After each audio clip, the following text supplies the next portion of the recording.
Liability, okay. Any other answers? All right, so you are correct. It actually depends. A car is a liability because it takes money away from your pocket. If it's your own car and you're driving it around, it means you have to fuel it, you have to maybe service it, you have to buy tires, you have to buy insurance on it. So it's a liability. However, if you are using the car for Uber, for example, or a taxi, for example, then it's an asset for you. So it really depends on the perspective. And then take an example. You invest in a flat. If you live in the flat, it's not an investment. It's not an asset because you are living in it. You are changing light bulbs. You are changing plumbing. It's not a liability. However, if you are receiving rent on that flat, then it's an asset for you from an investment perspective. All right. So let's move on pretty quickly. We also have to understand the difference between savings and investment, right? Saving is just keeping your money safely. It could be in your bank account, under your mattress, in a colo, under your pillow. You're keeping it safe. You're taking and keeping it safe, so that's fine. Investing is making your savings work for you, putting the savings into use. So all of this we're talking about is just a preamble to get into investment proper, because at the end of the day, securing your financial future is about saving. Another thing we also have to be aware about is inflation and the time value of money. And for example, the way I can illustrate that is, for example, you have a baby today, and somebody gives her maybe 50,000 naira. So 50,000 naira, you have an option. You can actually dump that money in an investment for that child. Can you imagine what it would be when the child is 18 years old, right? Compare that to spending the money today.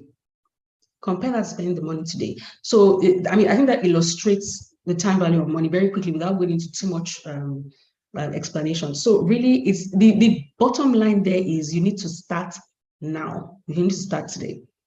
So now that brings me to my second critical question. The second critical question is, what is your most important expense in a month? Anybody? Anybody? Chat.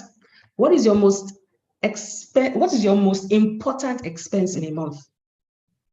In a month? Anybody? Food? Okay. All right. We have just 20 seconds. Food. Okay. All right. Groceries and transportation. Okay. Okay. So let's go right into it.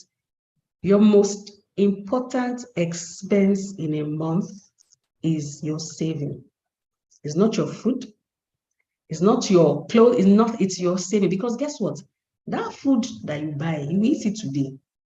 But the saving is for your future. And so what we're talking about here is a mindset change. A mindset change where you have to understand that your saving is an expense. It's a bill. You have to see it as a bill that buys your future. And what do you do to your bills? You pay them. You pay them. So it means that whatever income you have, whether it's salary, whether it's from business, you determine your savings, you take it out. That is your first expense. And then the rest is for spending, as we'll discuss later. I hope you understand that. So that's the first mindset change. Your most important expense is your saving, not food, because food, you eat the bread now, and that's it, So moving on, budgeting. So we've spoken about removing the saving and then budgeting. So what do? You have to have a spreadsheet. You can't avoid it. You have to have a spreadsheet, that you can use to document all your earnings. So whether it's salaries, bonuses, business, rental, dividends, whatever it is, you put that all down. And then determine the kind of lifestyle that you have, You have to assess that. What are your needs? What are your wants? Needs, I need to drink water. Wants, I want to drink Fanta or something. You need to differentiate that so you can, be disciplined about it. And then, do you have any debt, right? You have to consider that. Was it good debt to do something to help in future? Was it just debt to buy a Ashwebi or something? So those kind of things you have to assess. And then you budget. What you're trying to do by budgeting is assessing your financial health. You're trying to assess your financial health.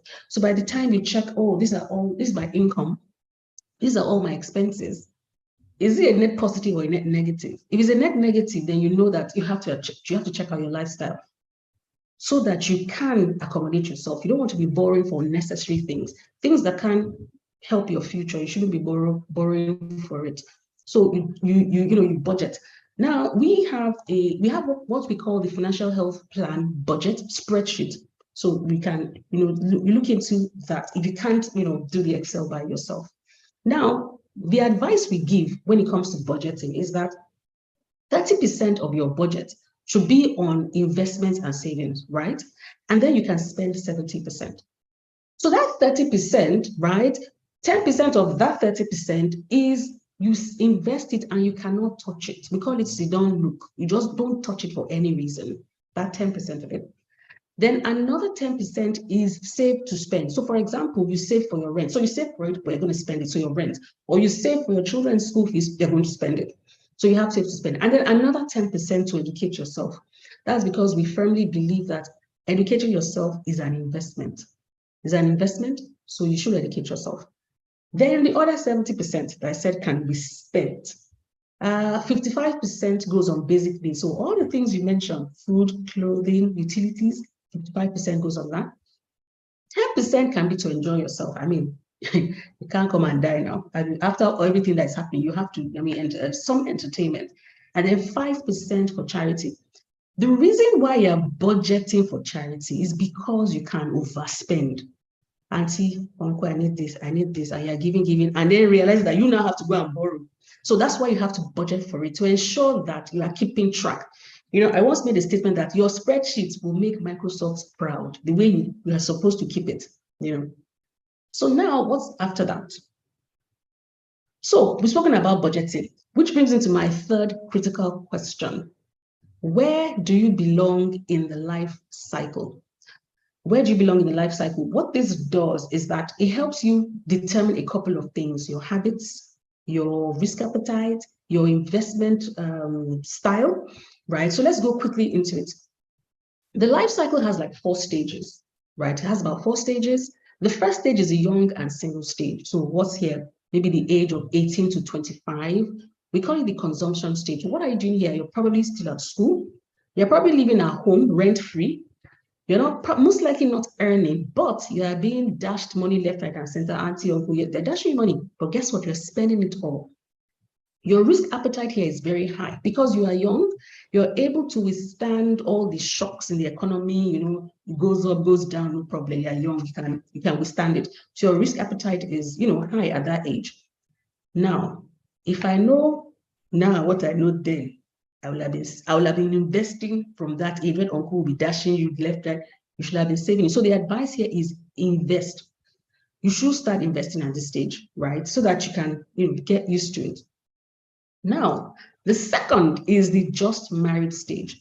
The just married stage is between ages 26 and 35. Here you're in the accumulation stage. So you probably start working. 26, 35, you started working, you started earning, but guess what?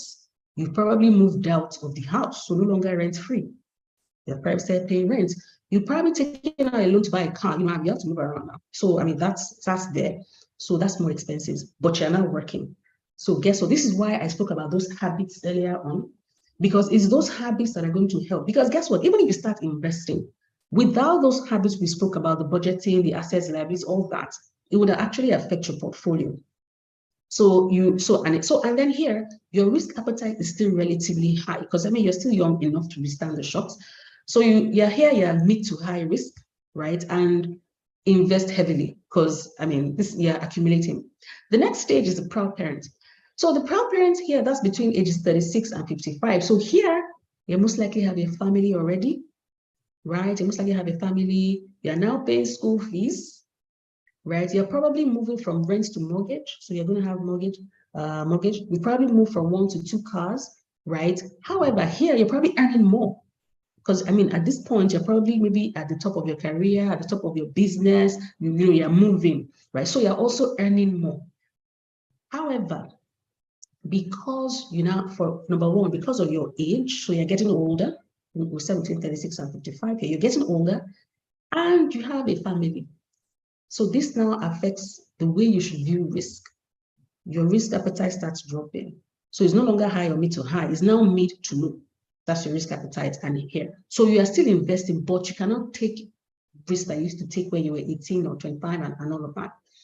Here, so that's that. And then the final stage is the planning retirement stage. That's from 56 upwards, right? We call that a dissipation stage, right? And there are actually two categories of this stage.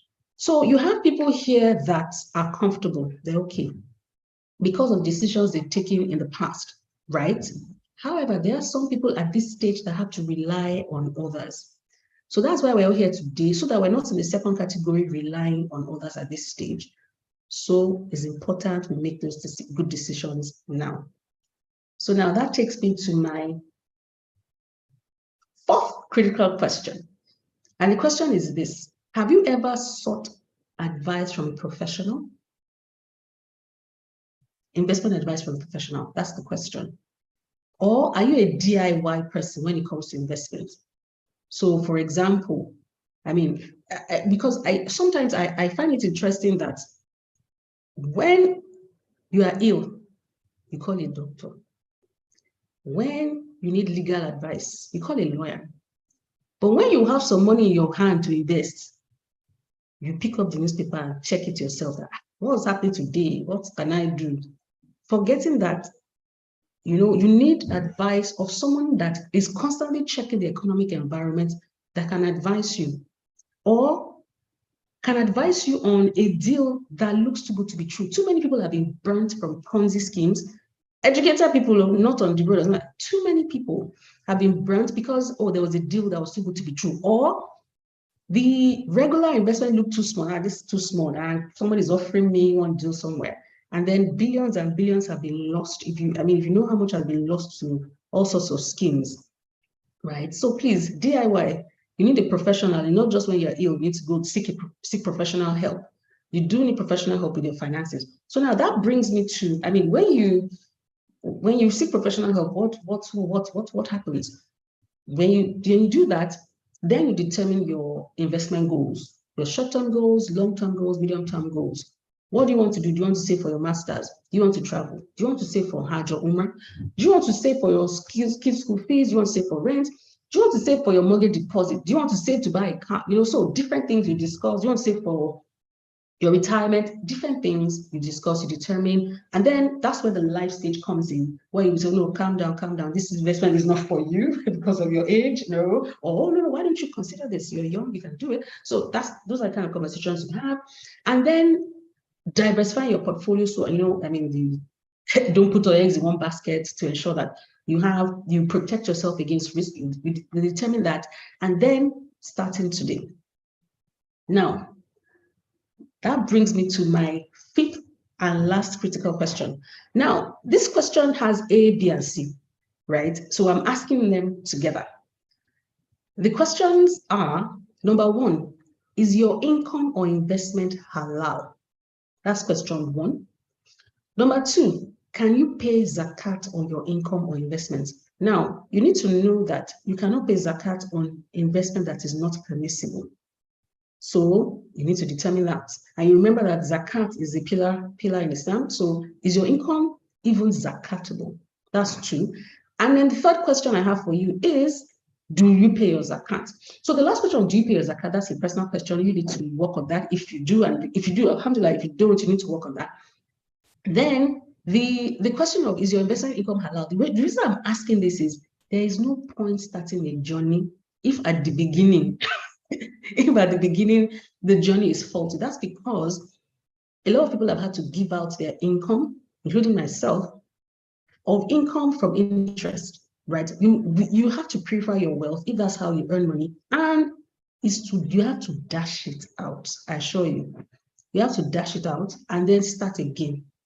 So if you are considering starting investments now, please start the correct way, so you don't have to dash out money in the future because it's not around, it's not allowed, you know. So going to investments, what is impermissible income, right? Income basically earned from interest. That's riba. Everybody knows what riba is. That's interest income. So you have conventional time deposits, conventional savings accounts, conventional treasury bills, conventional bonds, right? Those are not halal because you're earning interest on them. Then shares in breweries, for example, not allowed. Shares in banking stocks, not allowed. Income from things like Naira bets, all those bets, not allowed. Right? Real estate allowed. However, make sure it's not in a hotel that they are selling drinks and giving out rooms unnecessarily, So you need to be careful with where you earn your income. So now what options? So this is the final part of it. I mean, we're talking about investment here. What options do you have? There are halal options for you out there because I mean the halal industry in the halal the non-interest finance industry has been growing over the last like 10 years, and now you have non-interest banks, you have non-interest fund managers, you have non-interest insurance companies, right? So all these, they do provide some level of halal investment options for you. They can provide halal banking savings for you. They can provide halal takaful savings. Takaful is non-interest insurance savings for you, or even not, and even non-interest insurance for you. They can provide non-interest fixed income instruments for you. They can provide non-interest bonds for you. Sukuk is a non-interest bond for you. They can provide stocks and shares that have been screened, if they're halal or not, for you. They can provide all that for you. So the ball is in your court right now. And I believe with all of this, you should be ready for your financial future. So I'll stop there. I think I used my time wisely, I hope. All right. Thank Yes, you did. much. Thank you very much. I could see a lot of comments saying interesting. Well done. Amazing. Yes, thank you so much for that insightful moment. And I myself learned something because I never really thought about it that savings is actually a bill. I used to feel like it's just savings, but yeah, it does make sense to think of it as a bill and something that you have to pay and set aside. So I think that's really amazing. Thank you so much. May Allah continue to increase you in knowledge. Amen. Amen. All right. And if you have questions, if you have any questions,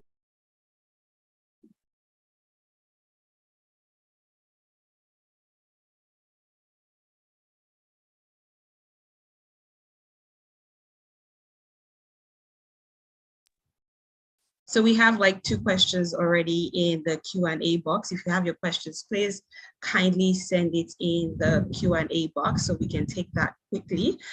We have one question right here from Mujida Ajibola. She said, how do we manage the return on investment with inflation rates, especially with the increasingly weak nature of the Naira?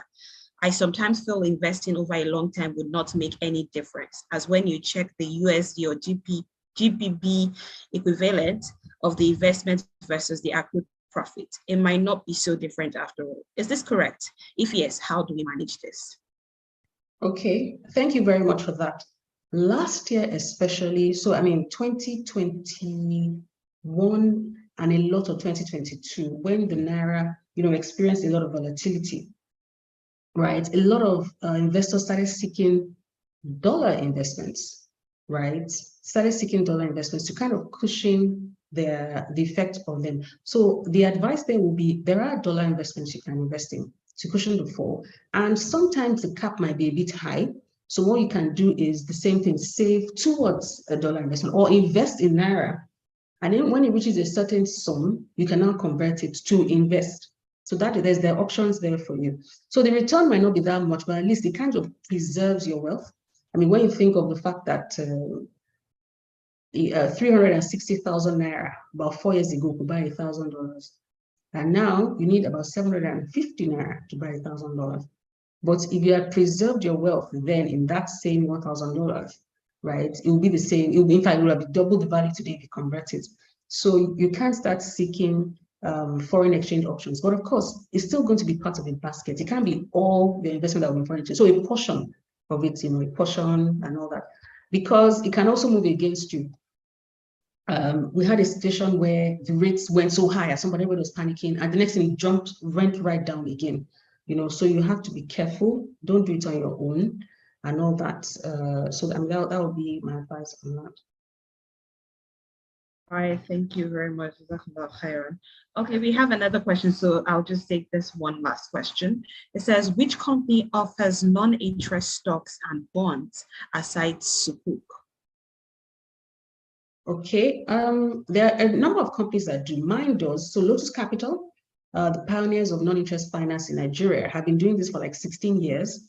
So we have managed funds, we have fund managers, and we do manage funds. And one of the things we do is we provide either, whether it's fixed income or balance fund and screen stocks.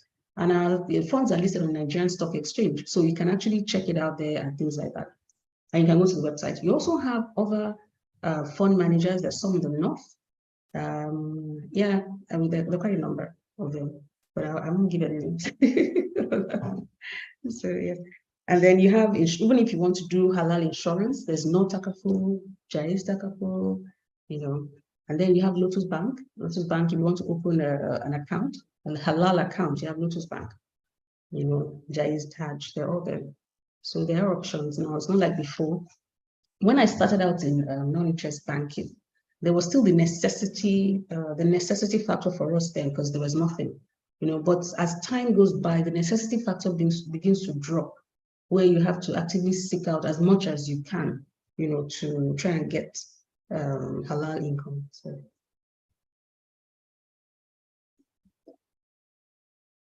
All right, thank you very much for that amazing answer. I'm sure that the sister who asked the question has gotten some clarity. Thank you so much. May Almighty Allah continue to be with you and also increase you in knowledge. And also thank you for monitoring the time. I noticed that you were really keen on finishing within the time frame. Thank you so much. May Allah reward you abundantly for that as well. All right, now we'll go on to our next speaker. Sorry, we won't be able to take more questions because of time. So we'll go on to our next speaker now. And that's the person of Dr. Wura Abiola. And the topic she'll be discussing is the power of negotiation, maximizing your income to make smart choices. And for a quick insight into who she is, she's recognized, let me mention her name. Dr. Wura Abiola is recognized as an expert on the topic of leadership and organizational behavior in Africa. Wura has served multilateral agencies, national regulators, financial institutions, and corporate organizations in Nigeria and West Africa in the areas of organizational development, risk management, strategy, and financial sector transformation since 1999. She has delivered papers at the annual International Women's Leadership Foundation Fellows Forum Seminar at the George Institute of Management, Cambridge University, and co-sponsored the Forum on Good Governance and Regulation in conjunction with the Commonwealth Business Council, hosted by the Central Bank of Nigeria, the Nigerian Securities and Exchange Commission, and FDHL. She also delivered a paper on governance of financial markets infrastructure at the 2013 International Payment Systems Conference in Abuja. She is an associate member of the International Coach Federation and a senior lecturer adjunct and a senior lecturer, organizational development at University of Lagos. Prior to MT, Wura was a management consultant at McKinsey & Co. New York, and then in London, where she worked primarily in the areas of strategy and organization for the financial and health sector. Wura has a BSc in accounting from the University of San Francisco, summa cum laude, and MBA specializing in the management of innovation and technology, and PhD in organizational behavior, September 1997, from Imperial College, London University. Please join me to welcome Dr. Wura Abiola, and she will be discussing the power of negotiation, maximizing your income to make smart choices. Assalamu alaikum wa rahmatullahi wa barakatuh. Wa alaikum salam, brother. Good afternoon, everybody. I'm hoping you can hear me. I don't have a good voice today, so my apologies, but I will try and speak up and hopefully it'll clear up. I'm sure I'm not the only one with Ramadan, so my apologies. Really a pleasure and an honor to be here. I see some names that I recognize on this call, and thank you everybody for joining. The topic that I've been asked to speak about, really honestly, could have been a PhD topic in itself, a dissertation. So when I was told I had 20 minutes, I wondered how to do it. Please, can somebody confirm that you can hear me, that my connection is okay? Yes, we can hear you. We can hear you. Well, I'm going to assume that I'm audible. I've taken off my camera just so as to improve the quality of the connection. I don't know if you can hear. Perfect. So the topic is kind of loaded, the power of negotiation. In itself, that could be, a topic on its own. It then continues to say maximizing your income to make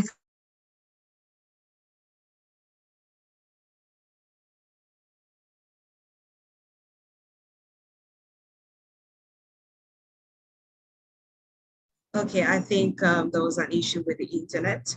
So yes, but I'm back. Okay. I am back.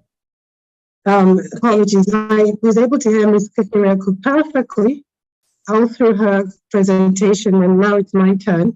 There seems to be a challenge, but I will do what we can. I've just changed the internet connection, and hopefully this is stronger. So let me move on very quickly in the interest of time and say that I modified the topic a little bit. And that is because I think it's going to help us in sharing some thoughts on this. And rather than to make smart choices, I've modified it to the power of negotiation, maximizing your income by making smart choices. Because the choices that we make, even as we negotiate, will end up impacting the results and outcomes that we get. But the other thing I must just quickly say is that, and this is a disclaimer, I'm sorry, I am not a scholar, I'm not an Islamic scholar. So forgive me if some of the things that I'm saying may not sit fully within the Islamic jurisprudence, but I'm really leveraging my experience, and a lot of what I do know has worked with the folks that I coach who are Muslims, both men and women. And I say that because when we talk about financial obligations as it relates to women in Islam, we do get into a bit of a challenge. Because technically speaking, some ustads and scholars will tell us that our role is limited. They will remind us that the onus is on our fathers and then our husbands to provide. And they will look at Al-Nisa, Quran chapter 4, verse 34, and other parts that will remind us about the nafaka when we get married and the nikah contracts and all of that, to say that we shouldn't get carried away. But I think that simplifies this and is not the reality. Because regardless of who brings in the money, the woman's role is critical in ensuring that that wealth, that income is sustainable, which is the topic of today. So it's either in our daily negotiations in the market, the negotiations with the contractors that look after different parts of our homes, the negotiations when we're in the workplace, if we're entrepreneurs, our negotiations when we sign contracts, put proposals together, buy and sell. Negotiations even within the family, when we negotiate with our spouses, with our children, we're negotiating all the time as women, and it impacts our financial well-being and the financial well-being of our families. So it is critical. It is essential to our role as women, either as economic beings or social beings in the context of our religion and the realities of Nigeria and even the world that has been described around in the first 30 minutes of this conversation. So clearly negotiation is important. And that's why you can go into Amazon or any bookstore, you will see all sorts of books. Because they talk about persuasion, they talk about negotiation, they talk about influencing, all within that same theme. But a book that I particularly enjoyed reading many, many years ago was a book that really did something very interesting. in business as in life.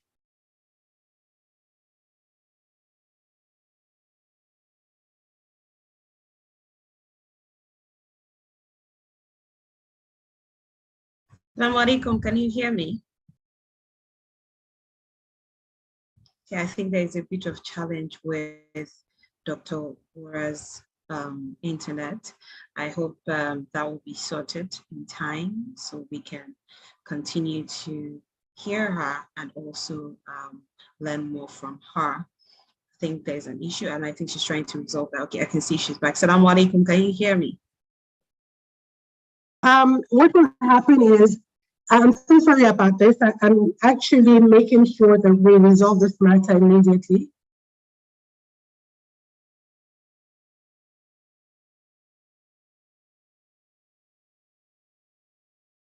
Okay, we'll just wait for Dr. Wura to get internet sorted. Hopefully that will be possible so that we can hear more from her and also listen to what she has to say, especially because there's so much to learn from her.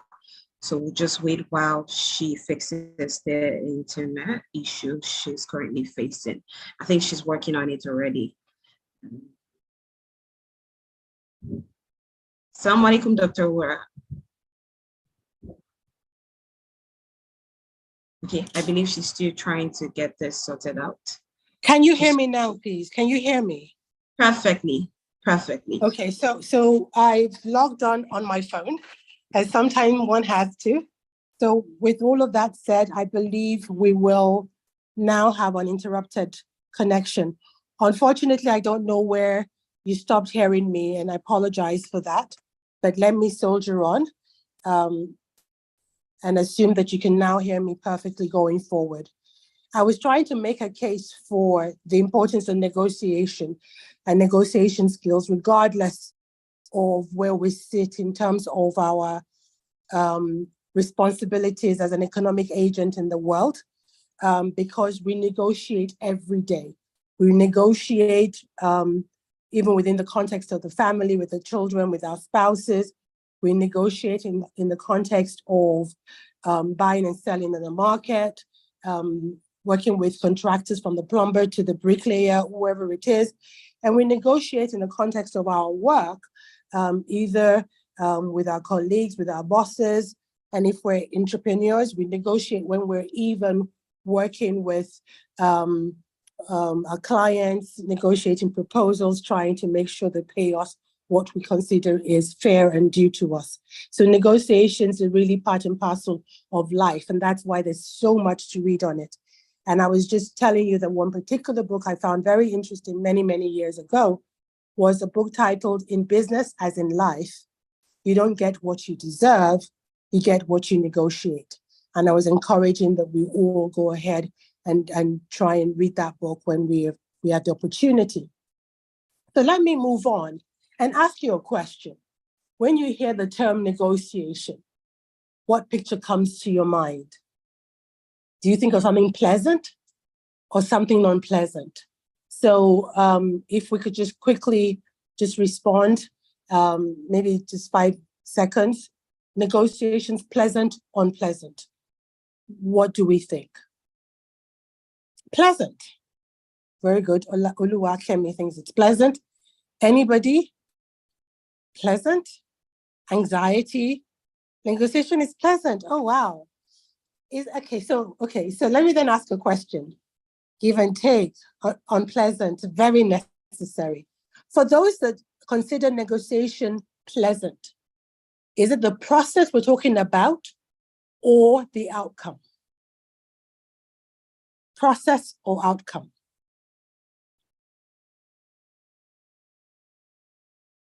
Process, outcome. Interesting. Okay. Well, I'm glad to see a lot of pleasant, but a few people saying unpleasant and anxiety reading, because the truth of it is that when we train on negotiation skills, because there's usually something at stake when you're negotiating. There is emotion involved.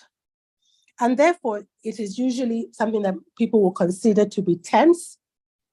The more there is a stake, they will consider it to be tough. But in reality, if we do it well, it should be pleasant. At the minimum, it should be amicable. So it is that caveat if we do it well. So, because if you think about it, negotiation is really a process centered on discussions. You're discussing with the other party. It's a communication between two parties. And the outcome, as somebody has already said, should result in give and take. However, if you let your ego get in the way, if you decide that compromise is an evil word, if you decide that it's a winner-take-all situation, then there will be conflict. Then it will be unpleasant. Because at the end of the day, you do know you're cheating somebody else. You're not providing that give and take environment where everybody can have a win-win. So sometimes the reason why we find it unpleasant is because of our motivation. If you're going into a negotiation, knowing that you're going to be telling a whole bunch of lies, knowing that what you're offering that other person is not fair, you're not going to have a pleasant time of it. You may do it, you may get your outcome, but you will feel that niggling sense of doing something wrong, because we are humans and we are Muslims. That is very, very important. So what do we need to do to make sure that negotiations are pleasant and the outcomes are give and take, win-win? The first is that we need to do our research. So I was at a certain venue in Ibadan about 2 days ago. And I got to Ibadan. I had not been there in about 7 months. And to go and negotiate the pricing for some poultry consignment, because actually it was my brother's business, but he's out of the country. So he asked me to go. And we believe the pricing we're getting is no longer commensurate with what's happening in the market. But I came with my research. I was like, this is what price Zytec is selling. This is a price from this company. This is a price from this company. This is your price. And I placed it in front of the counterpart. And I said to them, how do we get closer from where we are today to where the market is? I showed them the average of the market price. And then I asked the question, what is the path? Because if I went there to say, give me that price tomorrow, I might as well tell them we're no longer doing business. And that wasn't the mandate I was given. And I said, what is the path? How do we get there? I went there to ask a question. I didn't say I had the answer. I had the information, but how do we get there? And we spent 2 hours discussing from their point of view, from their perspective, from their limitations. And from our perspective, the cost of feed has gone up. The cost of medicine has gone up. We're paying more salaries. We've just automated the feeding of the chicks with this, that, and the other. We're in the middle of paving the roads to get to the farm. These are additional costs. What do we do? How can this be a sustainable business relationship with you so that even in 5 years' time, we're still in business to supply you with great birds? That was the conversation we were having. And we developed a pathway. So research, consider the counterparty's position. It's not all about, if they'd given me even higher prices than the market, I would have been happier, because I think our birds are better than what the market's other competitors are providing. But that was not going to be the opening gambit. They need to make money. We need to make money. We need to have businesses that are sustainable. So we need to consider the counterparty's position. I needed to know my goals. I needed to know my priorities, and then the style. So, I'm a non-executive director in my brother's company. So I was the one going to do the negotiations. But what are our goals? Do we have alternative buyers if this goes wrong? What is the minimum price improvement that we must have to sustain our business in the immediate? And the people I'm going to negotiate with, what are they like? Are they aggressive? Are they nice? Are they passive aggressive? And can I go to sleep on whatever they tell me? Or we must have a communique, a memo jointly signed at the end of the meeting. Otherwise, whatever they tell me, by the time we go the next time, they will say they didn't say it. You need to know about the counterparty and develop a style. Because what you don't want to do is undermine your own position when you're negotiating. Every 2 minutes, ask for a timeout. I need to go and call my brother to find out, what he wants to do. Because then he might as well be in the meeting. So you have to have prepare. In a nutshell, prepare. So all of that happens even before you enter the room. All of that must happen before you enter the room. But when you enter the room, your number one priority is to keep the conversation going until you get your minimum, at least your minimum requirement. So where there seems to be a logjam, you ask questions. You don't take firm positions, you ask questions. So they tell me, oh, doctor, we knew this was what you were coming for. We know that Mr. Abiola sent you because you're the one that's going to disarm us. But you know that our revenues too are under pressure. The market is very tough. The best we can do is 5%. And I then brought out another piece of paper to say, this is our cost breakdown. You can see from our cost today that we're actually making a loss per bird. Yes, there's some things we can improve. We can improve on the mortality rate. We can do this and the other. But even that improvement, which will not happen immediately, does not give us leeway. A 5% improvement in pricing, we might as well shut down. The minimum we require is 15. They look at the maths, they say, oh, but we cannot do that. I said, yes, you can. Because guess what? The chicks are coming from you. You're the ones that increase the price of the chicks. The feed is coming from you. You're the ones that increase the price of the feeding. Even the medicines, 20% of our medicines come from your sister company. You've increased the prices to us. So therefore, what do you think we can do? Do you go back and tell your sister companies or subsidiaries to bring down their prices? Oh, they can't do that. So again, what do we do? So that was the conversation. We continued to dialogue. I left with 8.5% immediately, 10% in 2 months, 12.5% in 3. And even then, we will come back open book and agree if that works. Because what we all know is inflation in Nigeria is essentially skyrocketing. I said to them, the alternative is we continue this open book. You guarantee us 20% margin, whatever the costs are. And they said, oh, but that's too radical. Let's not change it yet. So it's a conversation. You appear reasonable. You continue to communicate. You ask a lot of questions. In fact, that is a communication tool that women use way better than men, and it works. But be prepared to walk if you do not get your minimum requirements, but you must know what they are.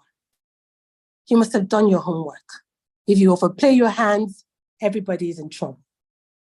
Because at the end of the day, if you fail, in my case, the 17 professionals and the over 30 hands in the farm will be out of a job. My brother's investments will be challenged because you then have to go and find new buyers. If it's a contractor that comes to build an extension to your house, if you fail, either you push the contractor too much, they will use substandard materials, the thing may fall, You may have cracks, you may have damp, because you weren't listening when they told you the cost of the materials have gone up in the market. If you don't believe them, get into your wellies, go with them. But to push to say, no, we can only pay this amount, you will get what you pay for. If you fail with the people we haggle with in the market and we disrespect them on one day and we insult them just because they don't want to sell at the price we want for fish or whatever, the next time they will refuse to sell to you. So the results of our communication, the outcome of the way we communicate, the way we come across, they are very, very, very material to the outcome of the negotiation. And most importantly, and I say this with all sense of humility, when we finish with the negotiation, even if we were not completely satisfied, if we've agreed to something, we must keep to the bargain. As Muslims, we must. It is too rampant in Nigeria, where people say they agree, knowing they have no intention of keeping to it. And all they're going to do is come back to you in 2 days' time and say, you know what we agreed to, I cannot do it. And by that time, you've so committed, you've done your part, you have absolutely no choice but to acquiesce. It is wrong, it is bad. We mustn't be part of that. It is really something that I've come to learn the hard way all the time, that people don't negotiate in good faith. And we sometimes even know it, but we think, oh, they won't do that to us. We're kidding ourselves, believe you me. The way they behave with other people where you've seen them negotiate, expect that at some point they're going to show you that same persona, because that's their real self.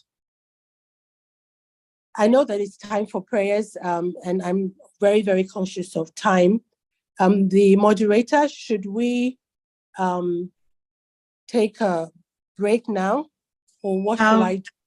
No. So you can just wrap up. You can just wrap up your conversation so we can take questions. Very good.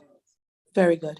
The only other point I want to quickly make, and the first speaker has said it, I had some slides, I'm happy to share them, is really around the key success factors for a negotiator. A successful negotiator sees possibilities rather than problems. They're excellent at communicating. They are very well prepared. They keep an open mind. They're willing to listen. And there I mean active listening, which includes asking questions. They are creative and ready to consider ways of doing things differently. They're optimistic. They have confidence in their abilities. That doesn't mean pride or ego, but they have confidence that what they're offering is a good offer, something that the counterparty should be willing to work with. They don't let their egos get in the way of finding win-win solutions. They have excellent self-control.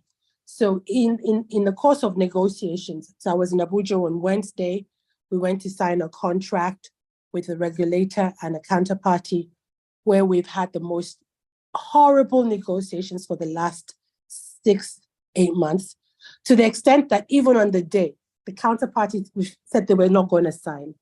And I said to the only thing I said in the meeting, because again, I was a non-executive director, the MD, the chairman, all of them were in the meeting. I said to them, sir, if you don't sign this thing, we have, even what we're fighting about doesn't exist. Like the underlying document needs to be signed so that we can have another day to fight. Please sign this. All those other issues, we've understood them, they've been documented. We will deal with them on another day. And the gentleman said to me, said, Ajia, are you telling me it is in my best interest to sign? And I said, I really believe so, sir. Reluctantly, they signed. We have another meeting in another three or 4 weeks to address their issues. But we must not throw the baby out with the bathwater. And then finally, ladies, the best negotiators are lifelong learners. We will win some, we will lose some. But when we lose, we learn, oh, this was a really bad clause. This was a bad term. Never will I do that again. It was, you didn't see the flaw. You learn. And when we win, we pat ourselves on the back a little bit, but we're saying, what did we do well? What did we say at that critical point? So that we can always know to try and replicate what has caused success. I could have said so much more, but I think I should stop at this point, and I thank you very much for listening. Thank you so much for that wonderful speech. May Allah continue to increase you in knowledge. Thank you so much for sharing that with us. Amen. All right, now if you have questions, please drop your questions in the Q&A box so that Dr. Wura can attend to them. We'll be taking just 2 questions, but that shouldn't stop you from dropping your questions, because we also urge Dr. Wura to please go through the chat box after we take the 2 questions and probably answer other questions if that's possible. I would certainly do that. Great idea. So there's a question already. How do you deal with feeling anxious anytime one wants to negotiate with others? Look, please, anxiety is sometimes a good thing. So it is normal to be anxious because there's something at stake. It is normal.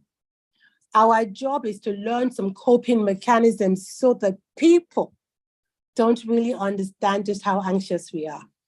And you will have heard this a million times and you will probably think it's bobo, but it is true. We have to learn to breathe.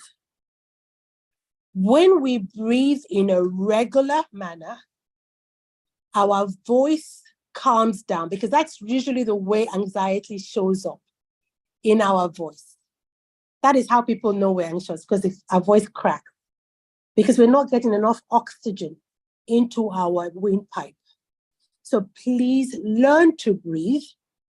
That calms you down. That calms down your voice so that you don't lose power in the front of your counterpart, because your voice gives you away. But note that anxiety is absolutely normal. Absolutely. All right, we have another question. Question. Well, what are the best way to negotiate work benefits, especially salary? Okay, and this one I actually do coach a lot of women on, because we tend not to want to. And we then do something that I think is even worse. We leave the job because we think that's the way we can go and get better pay. Yet you forget that the job you're in right now, they know you, they value you, and they know how much training and knowledge you have within the context of their workplace, and what they will have to do if they had to train somebody else to take over your job. So the first thing in negotiating a salary improvement is to ensure that your job is top-notch and appreciated. So if your job is wanting, if the quality of your job is substandard, then you would have a bigger challenge. But if your job is top-notch, that is the first point. And then the next one is, please ask for an appointment with your boss. If you're a good employee, the first thing they will think is, oh my God, she's coming to tell me that she's resigning. And by the way, by the time you tell them that, please, madam, I need a pay increase. My job, it doesn't pay my salary. My salary doesn't work anymore. The relief that they will first have that she's not come to tell me she's resigning will be palpable. Now, so the first thing is not whether you will get the pay increase. The question is how much. That is where the challenge comes. And it depends on your relationship with them. If you have an open relationship, you can already, first of all, tabulate your expenses. And not necessarily, this is the amount. My salary is 200,000 naira. 20% of it is going here. 50%, there is nothing to save. I cannot today look after my responsibilities. And therefore, the minimum increase I want, and I will tell you, ask for more than you really need or you really want, is X%. Then you'll have a negotiation. but it will be an improvement from where you are today. Mm. But first of all, make sure that your work speaks for itself, that they will miss you if you leave. And then ask for that appointment. And you will even see, you'll be in your eye, you will see the palpable relief when you say, come talk about your salary, not to drop your resignation notice. All right, thank you very much for that amazing answer, Dr. Wera. Thank you so much. So that's the number of questions we can take for this, but don't forget you can drop your questions in the chat box and then she would respond to them as we go along. And also don't forget you can also go on Instagram Dare to Inspire to let people know how, drop your feedback, your comments, your thoughts on the program so far. Let people know that you're having a fun time. I am personally having a fun time and I'm learning so much from these amazing women and I hope you're doing so too. So please head on to Dare to Inspire on Instagram to drop your comments and let people know how you feel about the program and why they should be joining in if they haven't joined in already. Please head on to Dare to Inspire on Instagram. All right, we'll take a quick interlude right now and then we'll go on to our next speaker. But before we do that, let's take this interlude. We'll have some questions and we'll see who answers those questions fastest. How fast can you be? Are you ready? And then you can drop your questions in the Q&A. You can drop your questions in the Q&A box. So are we ready for the quiz? Tell me how fast you are and how knowledgeable you are about the Dean. So question for the first question, but remember, so let me change that. So for the quiz, you drop your answer in the chat box. Drop your answer in the chat box. We see who guesses first. All right, so now let's have the quiz questions, please.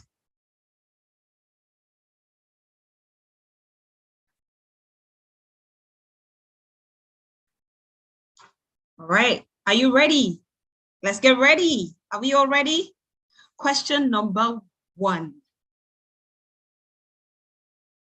How many years were Bani Israel lost in the wilderness? 22, 40, 25, 42. I see we have a lot of scholars. You're not letting us breathe. You're like, I know this answer. I can see a lot of responses. Wow. Wait, is it that you guys saw the question beforehand? Because this cannot just be within this few minutes or seconds and you're already giving me all these answers. All right, so I guess we've gotten our winner because I mean, I can see a lot of responses already, but we had like people who were quick to drop their answers. So I can see a lot of 40, 49, 42, 40, 40. So we're just going to pick the person who gave the first answer. I would like my colleagues to please confirm who that person is so that we can also mention. And if you're the winner, the world will get back to you on how you redeem your gift prizes. Your prizes to be won, so don't worry. We have got you covered. All right, so I'll leave that to my colleagues to send in who got it correctly first. Okay, so let's go on to question number 2. Then we'll come back to mention the winner of the first quiz afterwards. And the answer is 40. 40. If you were 40 and you're the first person, mashallah to you, mashallah. May Allah continue to increase you in knowledge. I say a lot of 40s. So for those who say 49, 42, well, sorry. All right, question number 2. What is the waiting period of a widowed woman? What is the waiting period of a widowed woman? 3 months, 4 days, 4 months, 5 days, 1 month, 10 days, 4 months, 10 days. Oh my God, I can already see 17 messages in. You people, you all are showing me that you attend madrasa and you have the knowledge of the Jinn, mashallah. This is really beautiful to see that people are dropping their answers in seconds. I'm really impressed. I'm really impressed. So we'll just take all the questions and the answers and then we'll call out the names of those who won. So we'll collate that and let you know by the end of the quiz. All right, so what's the answer to the question? Answer: 4 months, 10 days. Mashallah, if you got that correctly, mashallah to you. And if you didn't, well, it's an opportunity for you to learn and pick up new things. All right, so let's move on now to question number 3. Which prophet did Rasulullah sallallahu alaihi wasallam refer to as the noble, son of the noble, son of the noble, son of the noble? Wow, I'm already seeing responses. Wow, I can see a lot of responses already. I can see Ibrahim, Ismail, Yusuf, Ibrahim. Okay, so we'll find out who is right and who is wrong. Yeah, okay. So the options, Yusuf, Ibrahim, Sulaiman, and Musa. All right, can we get the answer, please? Yusuf, mashallah. If that was your answer and you were the first person, congratulations to you. Don't forget, we'll give out all the names of the people who won different things, and then we'll let you know by the end of the quiz session. All right, mashallah, it's really nice to see that people have knowledge of the deen and actually are fast at it, because that's another thing, because it's not just about having the knowledge, but also being fast at the answer. All right, so we'll take the next question now. The next question, the Sabbath day violators were transformed into lions, cats, monkey, dogs. Lions, cats, monkeys, dogs. I can see a lot of monkeys, cats. People saying monkeys, is that your final answer? People saying cats, is that your final answer as well? Cats, monkeys. Oh, final answer. Someone say yes. So, all right. All right, let's have the answer, please. Can we have the answer to the question, please?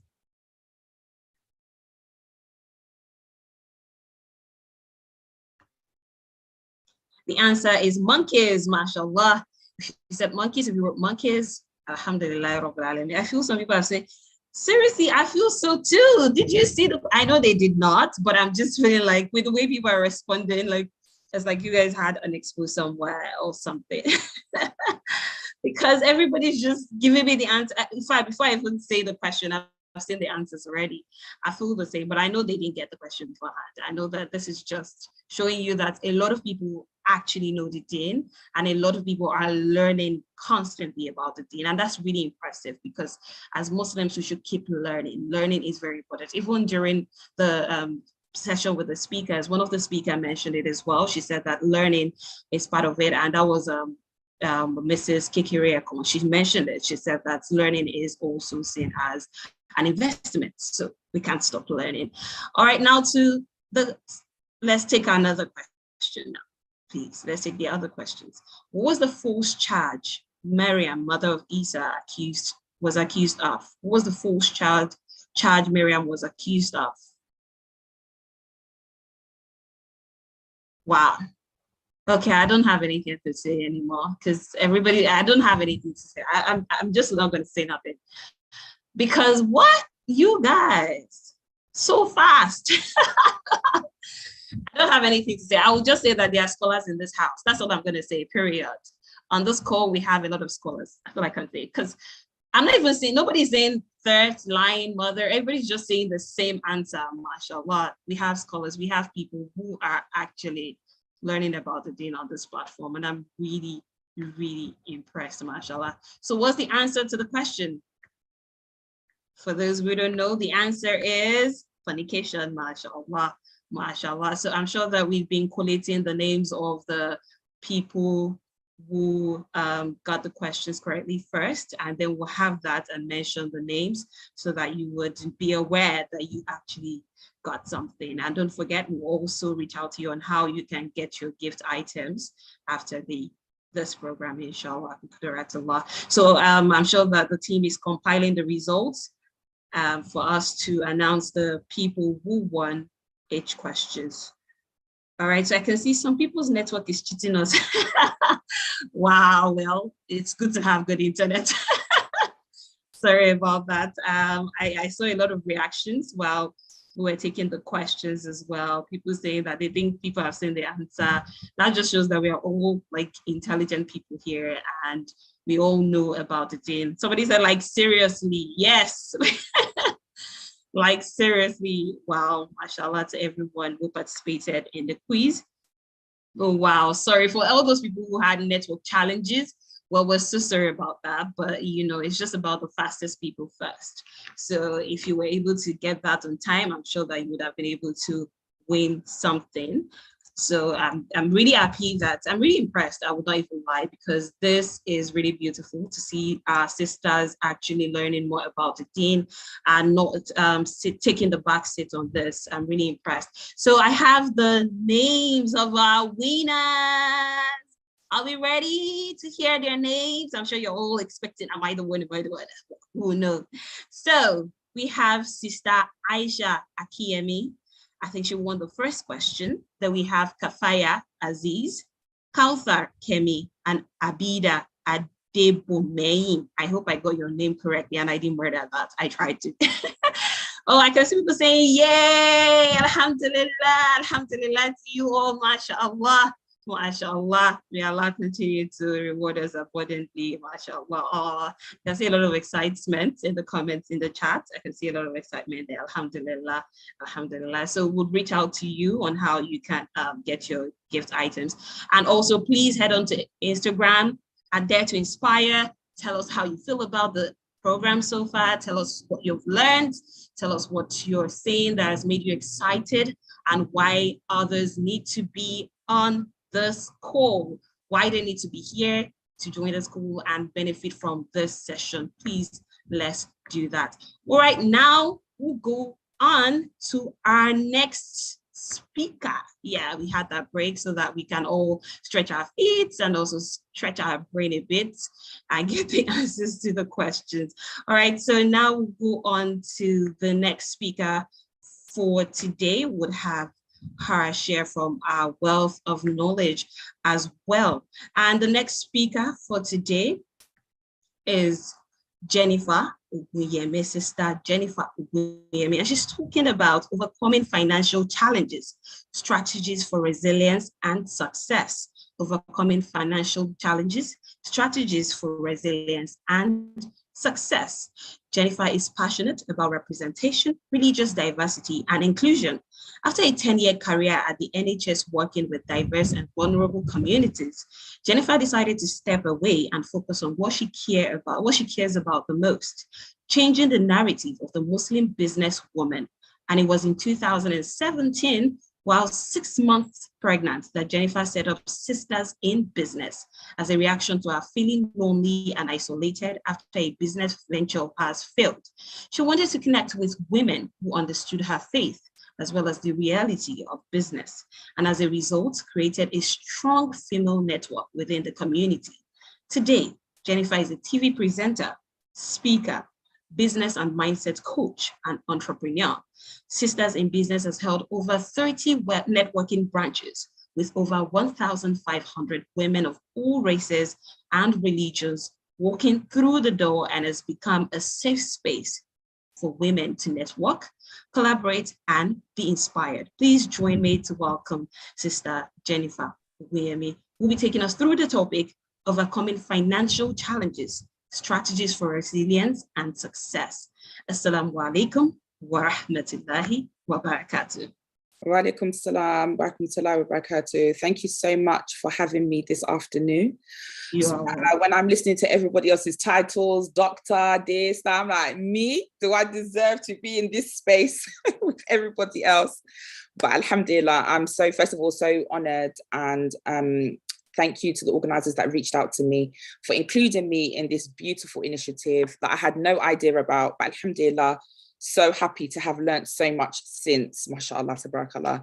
So my time is not plenty. I also have another engagement that I need to run to after this, inshallah. So we will just delve right in. So first of all, as Sister Rukaya had mentioned, in my bio, and that she had delivered very, very beautifully, mashallah.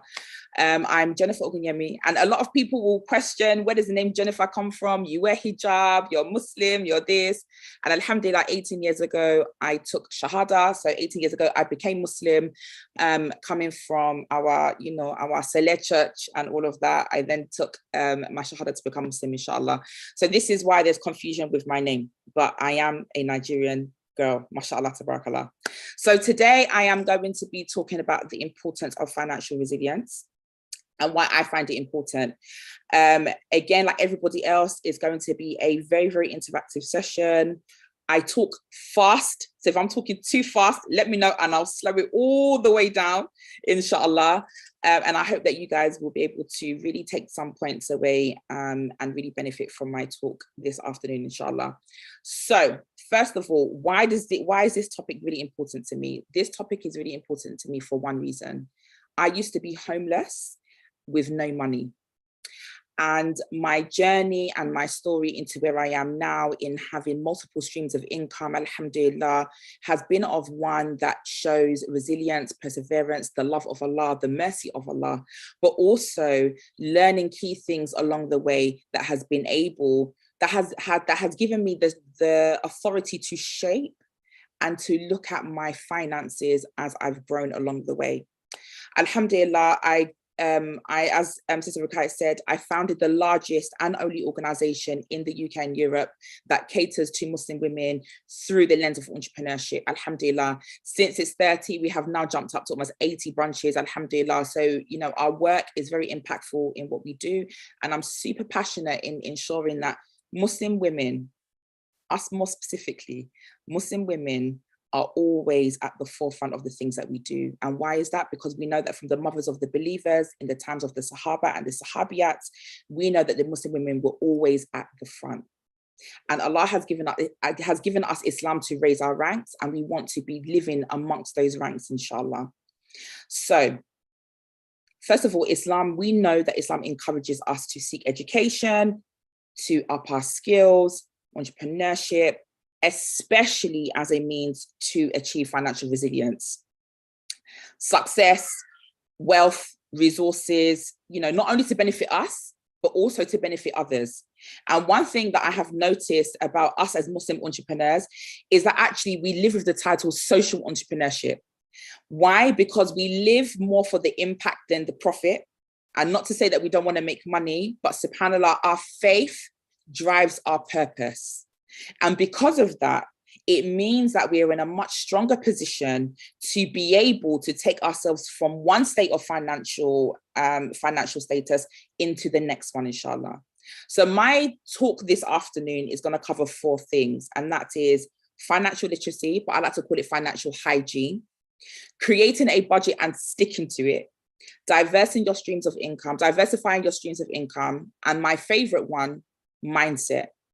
And alhamdulillah, all the previous speakers have touched on all of these things already. So it's not going to be anything new that you're learning, but I just want to be able to teach it from my perspective as a Nigerian girl that's living in the UK, but is also very aware of the economy that's happening in Nigeria as well. So when we talk about financial literacy or financial hygiene, there's a couple of facts that I want to bring to light.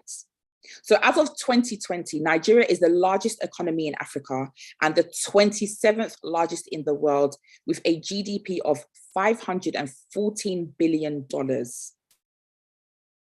Nigeria also faces challenges such as poverty, inequality, insecurity, and cultural, religious, traditional, you know, all those other diversities that we have, which also could affect our wealth and the opportunities that are given to us within the economy. Now, this is where the beautiful thing is. Nigeria has a growing and dynamic private sector, a large and youthful population, a vibrant culture of entrepreneurship and innovation, which in return provides opportunities for young women to create value, solve problems, and also make a difference, which is every single one of you that's on this call. So again, it shows us that, of course, we know we have issues in our economy, but we also have solutions. And the solutions lay with the next generation, inshallah. But then there's also a fundamental truth within all of that, that financial challenges are a part of life. So whether you have wealth, whether you don't have wealth, is always going to be a part of life. As the Quran says in Surah Baqarah, and we will surely test you with something of fear and hunger, and a loss of wealth and lives and fruits, but give good tidings to the patient. Now, there's 2 questions I want you to think about, and just write it down and go away and have a really good, as something we call in the UK, journal, and have a really good writing session with yourself. And these are the 2 questions. Think about someone that you admire. Think about them. Think about how you admire them for their ability to remain patient and resilient, especially in the face of adversity. What qualities do they possess? And how can you cultivate these qualities within yourself? So it's not look at them and copy them. It's look at them and learn from them in how you can also cultivate some of the qualities that allows you to admire them within yourself.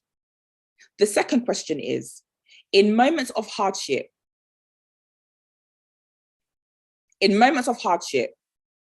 how can you remind yourself of the message in the Quran of Surah Baqarah and use it as a source of guidance and inspiration? So these are the 2 questions that I really want you to go away and have a really good think about it. Because within these 2 questions, sometimes lays the answer for how we can become better in our financial hygiene. And what do I mean by financial hygiene? I used to be a person that never ever looked at my bank statements, never ever. I don't know what's coming out. I don't care what's coming in. It was just a really bad habit of mine. It also meant that I was spending from money that whether I knew I had it or I didn't have it. It also meant that I was spending from a source of income that really I didn't care about. If I swiped the card in the shop and it accepted, alhamdulillah. If I swiped it, it didn't accept, then alhamdulillah, I know that I can't buy it. But then when I also looked at my money management, there were years I kept saying to myself, I know I have amassed wealth, but it feels like every time I amass wealth, it just trickles out of my hand like water. So again, I had to look at the way that I was managing my money. And of course, budgeting. We all talk about budgeting. And how I was able to, or how I can use the money that I have to put into sadaqah, to spend on myself, to save, and also to spend on the household, inshallah. So that brings me to creating a budget and sticking to it. So what is a budget? A budget, in essence, is just a financial plan that helps you track your income and your expenses. That's all it is. Because sometimes when we think about these words and these analogies, sometimes we become overwhelmed because actually we have a negative connotation to that particular word. But when we break it down and strip it down to its simplest form, it's only then we understand that budgeting in essence is a plan. A plan of how you're going to spend your money, where you're going to spend it, and how you will then utilize the rest of it, whether you're investing, whether you're saving, how you're now going to use that. So it's just a plan. So again, another question. And really quickly in the chat box, I love the way that the other presenters were like, just put it in the chat box, because usually in the UK, we're quite boring when it comes to presentations. We just talk at the screen. So in the chat box, really quickly, who was the parent in your family that done the budgeting? And who was the parent in your family that was quite reckless with spending? Because there's always going to be one. So when I look back in my family, my dad was the budgeter. He sat down every week without fail. This is what's coming in. This is what's going out. This is how much you're going to spend. This is how much we're going to give you, etc., etc. And my mum was the reckless spender. And of course, being around our mothers all the time meant that I picked up my mum's bad habits of not being able to budget my money, which then in later life then led to very bad financial decisions, which led to terrible, terrible mistakes that I had made. So some of you are saying mum was the budgeter, dad was the budgeter, mum was reckless. So when you look at the parent in your family and you look at which one was the budgeter and which one was the reckless one, which trait did you pick up? Did you pick up the budgeting trait or did you pick up the reckless trait? Because we always pick up one. As the saying goes, we are a product of our own environments. So some people say they think they took their mum. Yeah, took both. Budgeting, you took the budgeting aspect, mashallah. So again, it's about looking back. And the reason why I say look back is because a lot of us have habits and characteristics that we beat ourselves up for, especially as women, and not understanding that the foundation of where you picked that up from came from within your home. Back in 2003, when I was 16 years old, I became homeless. I had nowhere to live. I was living on the street. I was living in people's houses. And almost for a year, I was in this position of up and down, you know, wearing the same clothes day in, day out. And I just want to put something into perspective of where my budgeting skills came into place. I was then given £5 a week, which is 2,000 naira a week to live on. In the UK, £5 is nothing. Can you imagine what 2,000 naira can buy you, right? I don't know what it can buy. What can it buy you? Yogurts. I don't know, guys. You have to help me out. Whatever it can buy you. But imagine I had to spread that over 1 week, and knowing that's what I had to eat from, that's what I had to look after my personal hygiene from, knowing that I had to, you know, put electricity. All of these things came from that small budget. And it's only then that I realized that the key to getting over my financial struggle was, even as small as that amount was, I had to budget every single penny that was going to go out from that, inshallah. So again, I had bad traits of being a reckless spender. Allah put me in a situation that He taught me that budgeting for my situation was needed, which now has led on to 18 years later, owning a very successful business, having, I think, at 11 or 12 streams of income at the moment, alhamdulillah, and being able to self-sustain my family. I have 4 children, alhamdulillah, you know, and being able to sustain us all means that that success only came from the skill of learning how to budget. So now it goes on to my next point, which is creating multiple streams of income. People hear that and think, mashallah, this is a rich sister, that this sister is rolling in money, that this sister, mashallah, you know, from everything that she's built, she's got financial freedom, she's okay, she's doing well, okay, alhamdulillah. And I appreciate the fact that many people may see and think of it like that. But how I like to look at multiple streams of income is every single drop of water that fills a cup will eventually cause it to overflow.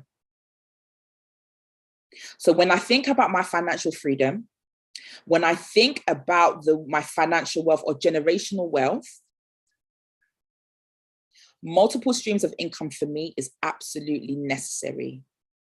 And the reason why I say that is because the business that I've built it upon a social entrepreneurial model, meaning that we have big impact, very good income, but offering our things at a price that everybody can afford. I want to say can afford. And reason being, when I started the business, I started with £0. I started with 0. My account was empty. The pockets were empty.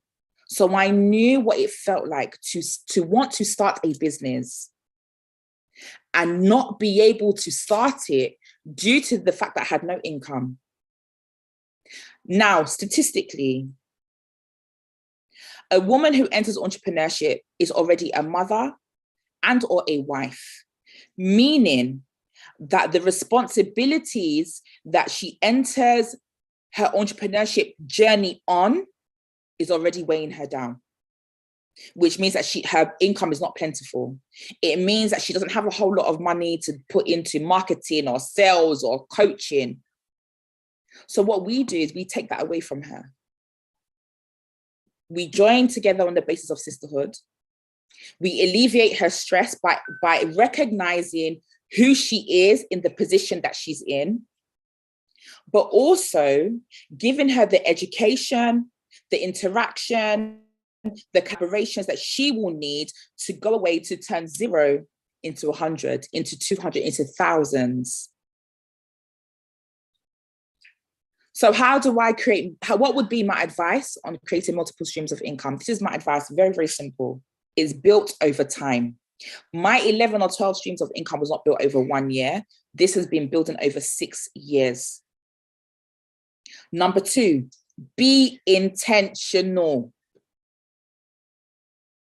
If that is the thing that you want to do, then everything in your body and in your mind should want that too. Example, we all go on a diet, right? I'm not eating chocolate, I'm not eating bad food. And the moment you say that is the moment that the brain is like, okay, now I want the chocolate, now I want the bad food. Why? Because we've fed the subconscious with the thing that we really want, but we've said that we don't want it. So it goes to show that with intention, you can achieve. The first step to anything that we do in Islam is setting the intention, the niyyah. And it's the same thing with whatever it is that we want to build. My third advice, making dua. The power of dua, we underestimate it, we underrate it, but the power of dua is something that can change a situation overnight. The power of dua is something that can turn something negative into something positive. And my fourth thing would be, not all business is good business. Something I have learned the hard way. But not every single business opportunity that comes to you, even if they tell you that it yields money, even if they tell you that it gives you this, it doesn't mean that it fits with you, your alignment of who you are, your values, your faith, your femininity as a woman. So I don't need to go into how can we find multiple streams of income and this, that. I'm sure we're all aware the pandemic brought with us an explosion of freelancing, working from home, investing, etc., etc. So we don't need to go into that one. Now, the last thing that I really want to go into is the mindset. Because actually, that's where success lies. When people ask me, I've got 3 minutes. When people ask me, how have I been so successful? Or how has so-and-so been successful? I always stop them and I say to them, actually, you need to reframe the question.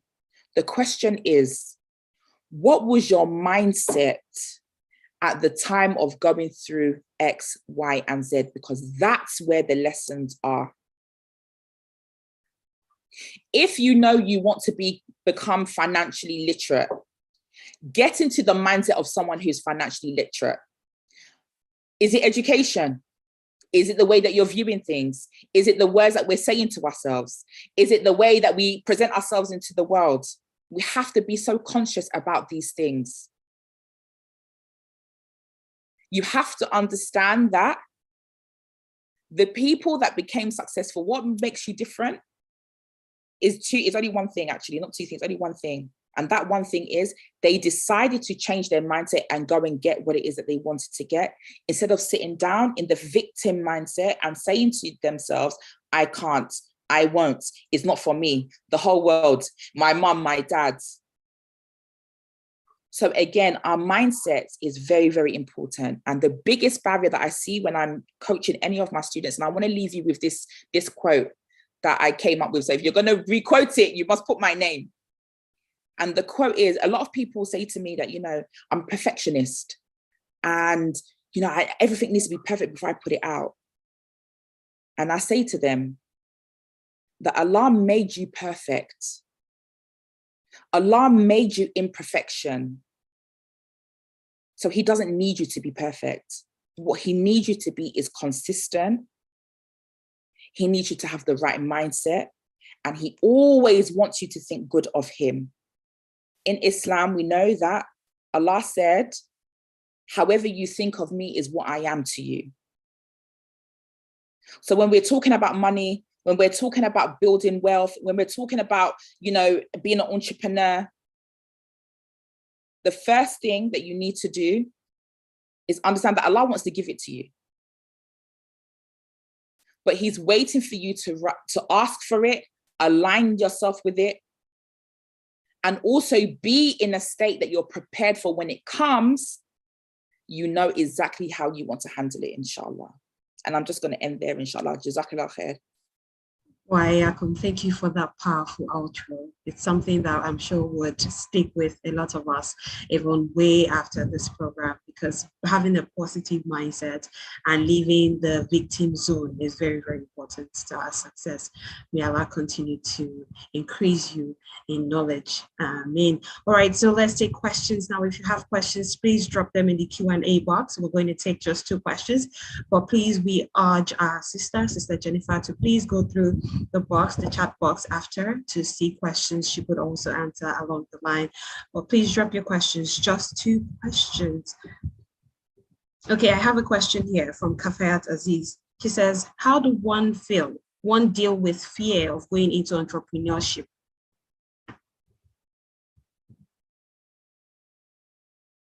I think you're muted. Yeah, typical Zoom issue, isn't it? There's only one way that I like to see this, and then the way that I'm going to say it to you. Every single day when I leave my home and I wear hijab, that is the biggest struggle that a Muslim is ever going to face. Why? Because we know and we understand that people's view on Islam and their view on us is not great. And because of that, I know that you have the strength and the resilience and the mindset to put your mind to something to achieve it. So starting a business is not as scary as what we think it is. Starting a business requires 2 things, great mindset and a plan. It doesn't have to be a 5-year, 10-year, 15, but a short-term plan that you're going to follow to execute, to get to that first goal of where you want to be. So actually, you're not scared. The fear is, which is with the majority of women, is how would I be looked at if I become successful, if I build the thing that I want to build? And that's usually the fear. So the fear is not starting it. The fear is our perception when we then become successful in the things that we want to get. All right, thank you very much for that answer. Thank you so much. All right, that's all we're taking. I can see. Okay, so that's all we're going to take. Please, I would urge you, Sister Jennifer, to please go through the chat to answer other questions. Thank you so much for your time. Thank you for sharing your wealth of knowledge with us. Jazakumullah khairan. May Allah continue to be with you. All right, now we go to our 4th speaker. I don't want to say the last because it's not the last because I'm sure she's going to end this with a bang. And I'm talking about our Sister Bimpe Afolabi. She's a partner, internal audit, and GRC KPMG. And the topic she'll be discussing is tips and tricks, understanding spending habits, managing black taxes, and creating a budget that works for you. And a quick insight into who our sister is. Bimpe Afolabi is a partner at KPMG Nigeria with over 22 years of professional experience in internal audits, governance, risk, and compliance services. She's provided multidisciplinary advisory services on accounting, corporate finance, governance, and risk management issues. Bimpe has worked with several multinational and local enterprises.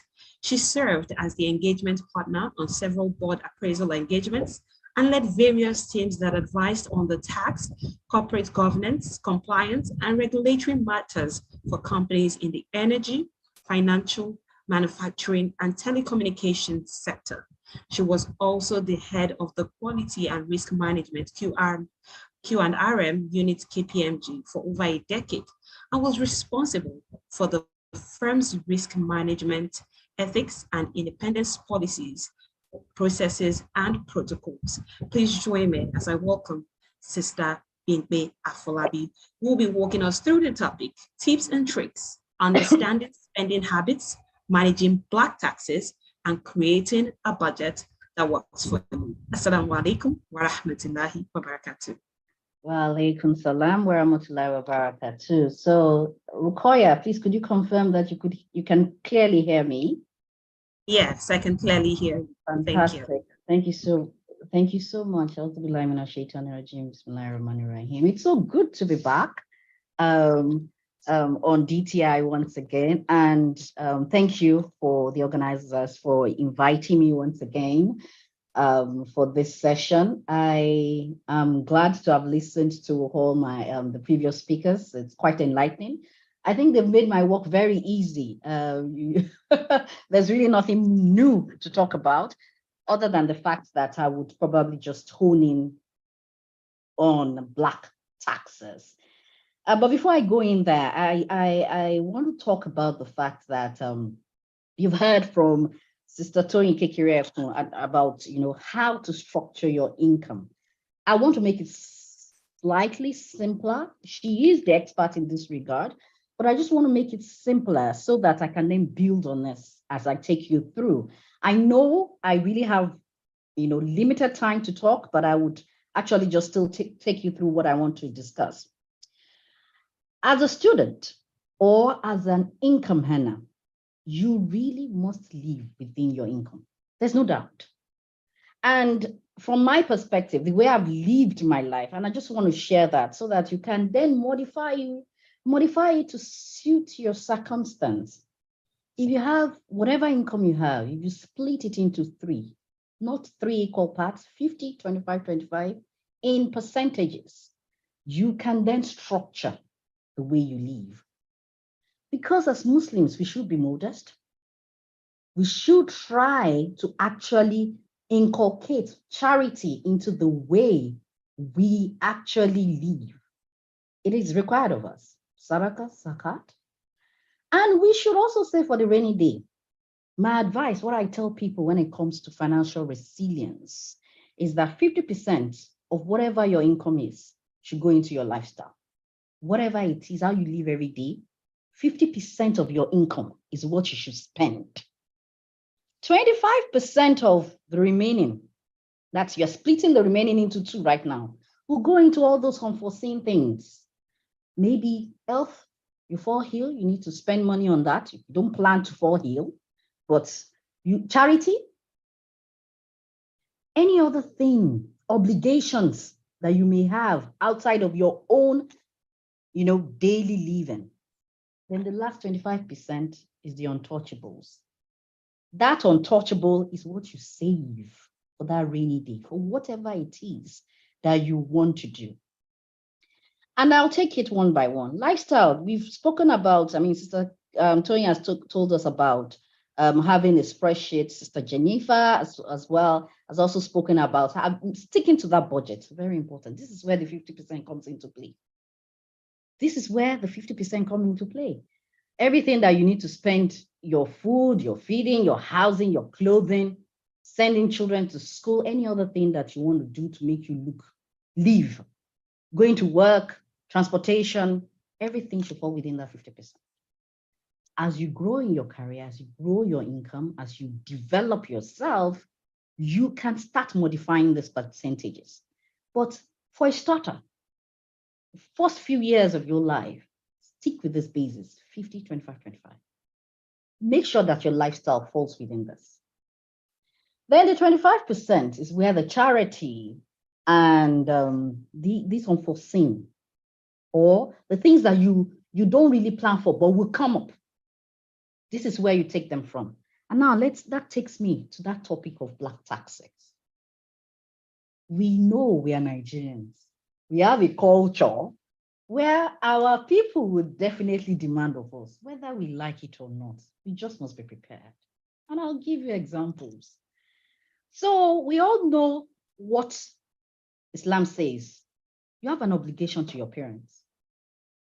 you have to take care of them as they have taken care of you when you were very young. So that's an obligation. That's where you need to take out some money, that 25%. That's your charity.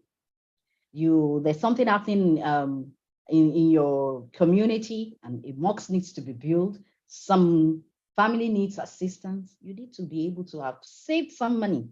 Some of your income should actually be dedicated to that.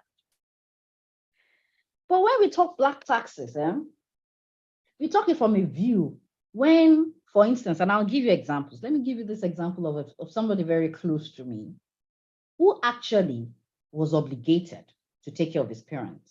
No doubt, he took it up. He took on that challenge. It's necessary. But in addition, the parents now put the burden of his siblings on him. In reality, we take a step back. Islam does not say the older one should be responsible for the younger ones because it's not their parents. But, when you are taxed this way by your own family, your father, your mother saying, what do I do? You need to help me out here. You do it willingly. And this close friend of mine actually took it up. Yeah, I'm going to do it. And he did sponsor 2 of his siblings all the way to school, through school. Very, very good at it. Did it, judiciously, diligently. Now think about it. The last born actually finished school, wanted to get married, and now came up with a list. I want to get married. Brother, this is all I want to use. This is the decoration I want to do. This is the car I want to rent. This is how I want to dress. This is everything. This is where negotiations come into play. Dr. Wuraola has told us what to do, how to negotiate. It is at this point that you need to take a stance and say to yourself, is this not going overboard? How am I going to cope within my income? Where is that amount of black taxes going to come from? I've said 50, 25, 25. I didn't structure black taxes into it, but I did structure sadaqah and charity. This is where you need to be able to say black taxes should, even though it's within us, it happens to us, we know it exists, we should be able to really, really start downplaying it. And I recall what my friend did tell his younger sister that, I don't have a problem with you going to Dubai to have your wedding. You can call all the sheikhs and the sheikhs. There's no problem, but it must come from your pocket because I have done the needful. I've set you on the path to having a good life. Any other thing that is, so to speak, the way my people say, ayo, that additional, that flamboyance that you want to bring into it, out of it. And this is where you must be able to say, no, black taxes are real. And I've seen it actually play a real big blow on some people's lifestyle. Just think about it. Somebody who yes, and Sister Topa is telling us that entitlement mentality must not be funded. I agree. This black taxes thing is actually very terrible when we look at the way things are done. I know somebody who actually lost his life because he was actually being taxed heavily by family. He had no life. He wasn't living up to his colleagues. He couldn't measure up to his contemporaries, all because there was so much that's been put on this individual. And when we talk financial resilience as Muslims, we must learn to be able to say no, particularly for those that are not reasonable. And it's very important. This is one message I feel that if I don't leave anything with you, let me leave that, having the ability to say no. And I'll give you another example. There is this aunt of mine, when my mom passed, who stayed with a brother, that's my father, and was, very, very, we were all happy that she was able to stay with our father. Every one of us had to leave at some point.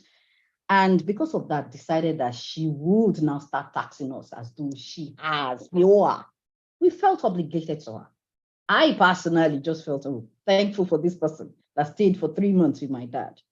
But you know, for the next now, almost 10 years, it is one thing or the other. Just think about my hands being in the UK right now and telling me I'm coming back to Nigeria and I need to buy things back home, send me money.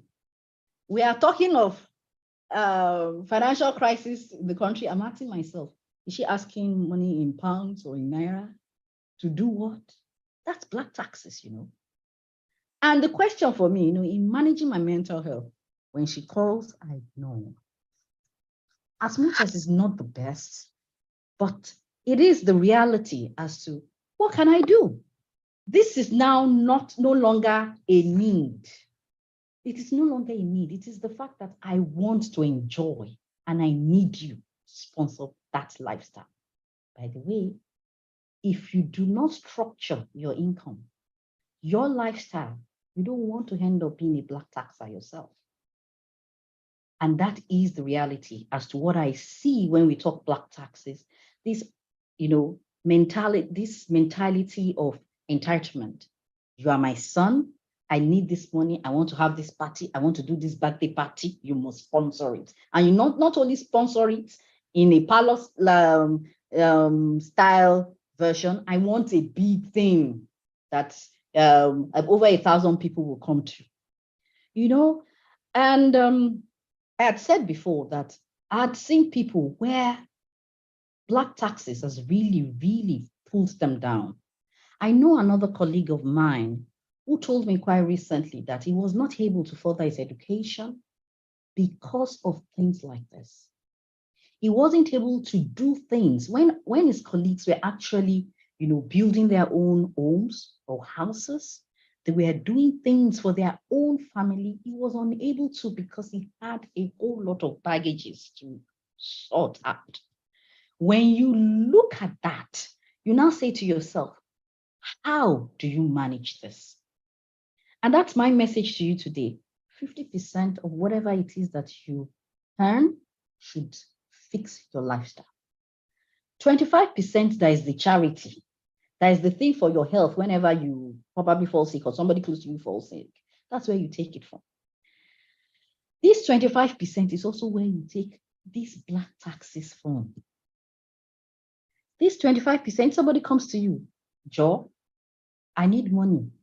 The Asalatu or your aunt or your mom or your dad or whoever or your friend comes to you. I am a member of the Asalatu. Somebody is getting married. I must buy Ashwebi. This is what you say. You know, I have a budget. My budget this month has been exhausted. You can actually go as far as explaining how you've exhausted it. I've actually done this charity. I've given money out this way. I've given out money out to 3 people. If you can wait till next month, even at that, I can assure you, because next month's charity is already booked. Then you start changing the narratives that you push out to people. But if you take everything, somebody comes, I must buy a much. Even you yourself, you should know when to stop. Somebody, every time you have a friend who is getting married, every time your friend is actually putting, there's a naming ceremony, there's something doing somewhere, you're always going for parties, you are not living within your income, there's a big problem. So what I say to people when it comes to black taxes, there are things that you can undo it. You can control it. You can actually live within your income. If only you are disciplined and you've decided amongst yourselves or within yourself that you will ensure to control your lifestyle within a certain threshold. You know, I like this topic that we're talking about, this resilience things, you know, and I try to do a dictionary search of what it means to be resilient, financially in particular. It's the capacity to withstand or to recover quickly from difficulties. And when we are talking about this, I tell people that you don't want to be in a situation whereby you go a begging. Do not forget that Islam frowns strongly at you going a begging. And whenever I see people that I believe can actually live within their income, always saying, please help me out here. I need money for this. I say to myself, you are not disciplined. Having that capacity to be able to say no, pull yourself back, be modest in your lifestyle, would then actually get you to where you want to be. My life, the way I've lived it, and it's my perspective, and I keep saying that I share this so that people can learn, and I'm not saying it's a perfect life, but there are times, there are months that 100% of my income can go into that last 25% of savings. And that's because the 50%, I've actually structured the 50% in a manner that I am comfortable. You start your life with, what are your priorities? What do you want to achieve? At what age do you want to achieve it? That is budgeting. That's the plan, Sister Jennifer spoke about. Have a plan. Stick to it. And do not actually, another nudge that I want to give is, do not actually look at somebody else and want to live that person's lifestyle, knowing fully well that your income may not support that lifestyle. I think the issue for most people when it comes to financial resilience is the fact that they take much more than they can handle. That includes the black taxes that we are talking about. I would not say that you should not actually help families. You shouldn't help friends. But yes, that copy lifestyle. That copy lifestyle that most of us want to. I want to look at that hijab that sister wore. This time around, I should buy something that is fitting it. No. Only within your income. There's really nothing to this life. We are all going to go one day and we are going to all leave everything. All these things, we are going to leave them. Let's be honest. So I say to you, when you are starting your life, you that you've started your life, start with the basis of 50, 25, 25. You know, I've spoken to the 50. I've spoken to the middle 25. Let me speak to that last 25. The last 25 is also very critical, is the savings. And, you know, you use it depending on your circumstance. Let me tell you, the 25% for me has always been very sacrosanct. I do not touch. I make sure it's there for that day, that rainy day, that something important will come. And it can be anything depending on what it is for you. And I've used it once before. I bought a parcel of land, and this was a long time ago, about 2008.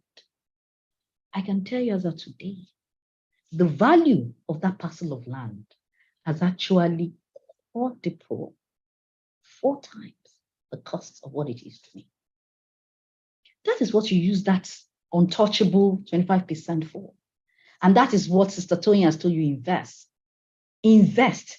If you feel that you need to invest, you could pull out from that last 25%.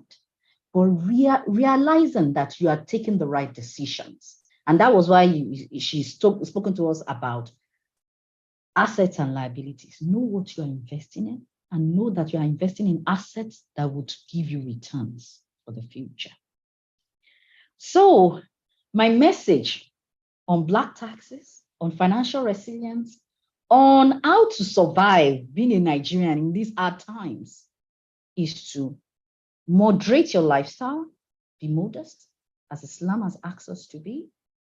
Do not copy, do not look at others and say you want to be like others. Make sure that you have a portion of your income for charity and for the unplanned events.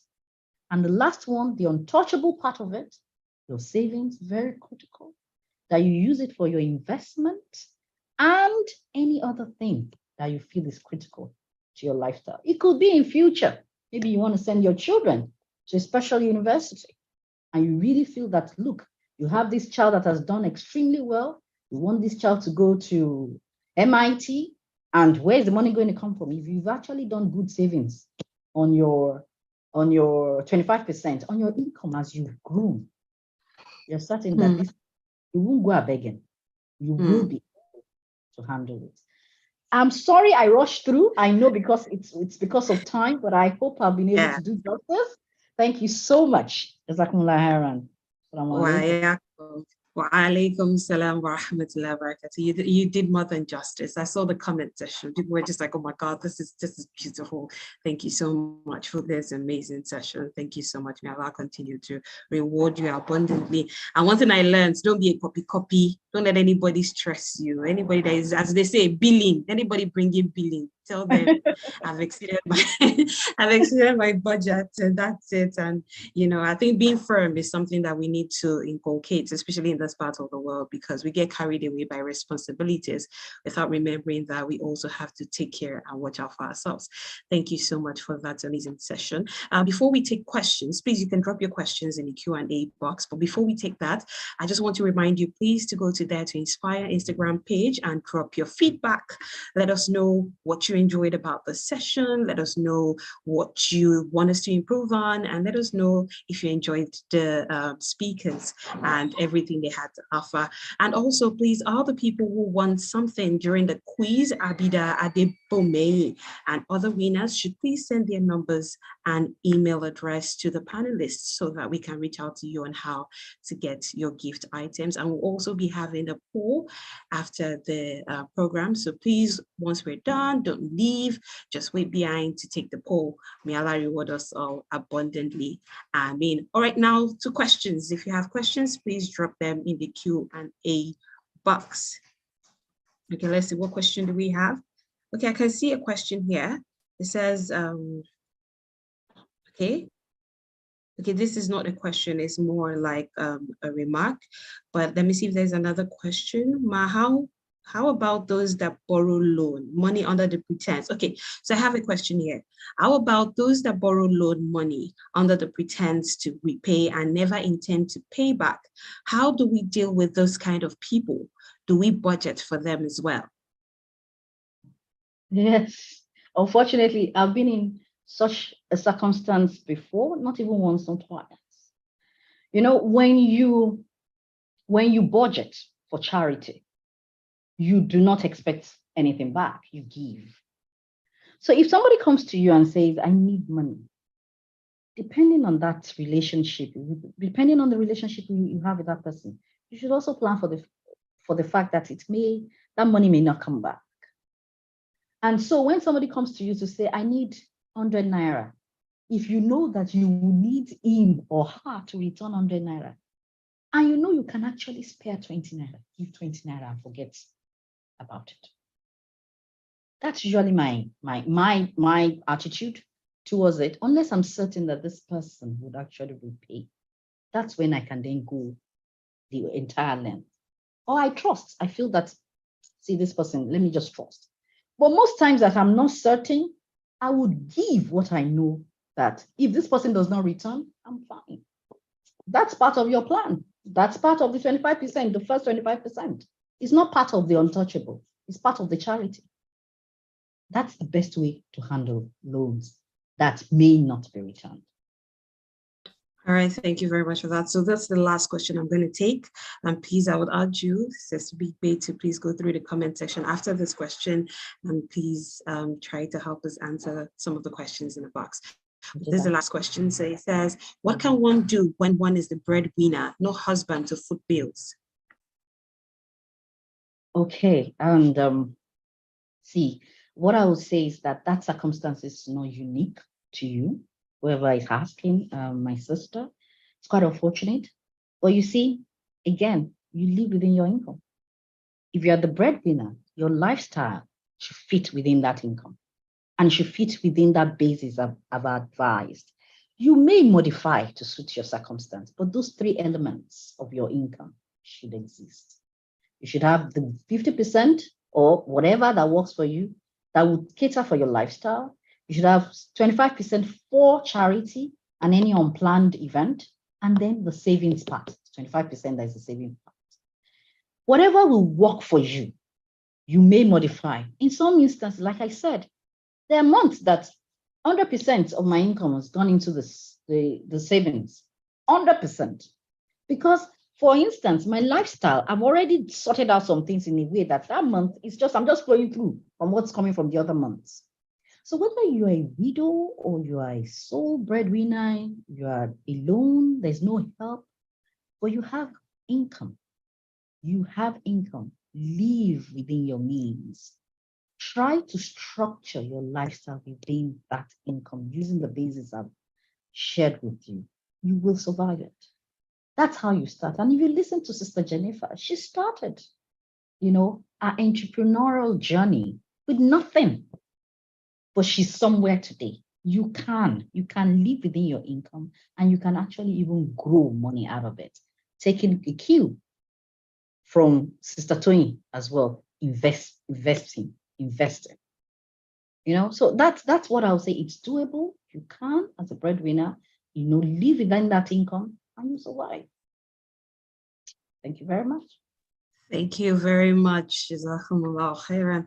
May Almighty Allah continue to abide by you and continue to increase you in knowledge, and not let the wealth of knowledge or the well you're drawing this knowledge from get dry. And to all our speakers today, may Almighty Allah be with you all.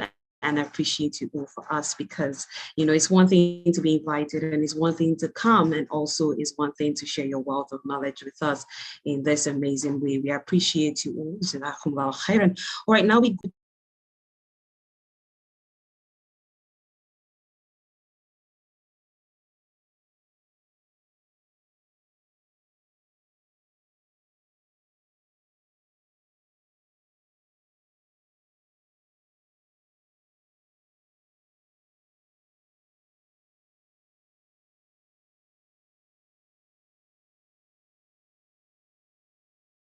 All right, so Jazakumullah khairan to everyone, to our speaker, to everyone who participated in this session. We appreciate you all. May Almighty Allah continue to reward you and also increase you in knowledge. And to everyone who is here, Jazakumullah khairan as well. All right, so now we go on to the closing remarks, and this will be given by our very own sister. She was a speaker at the second edition of Dare to Inspire, and this is the second time she will be giving the closing remarks. Thank you so much. And I'm talking about none other than our very own sister, Sister Zahra Abdul Karim. Thank you very much for your support so far, and thank you so much for always coming through for us. May Almighty Allah reward you abundantly. Allahumma ameen. Can you see me? Sorry, I'm not seeing the screen. Yes, I can see you. I can see you. Alhamdulillah. Sorry, can you, I think you're sharing your screen. I'm not getting the right.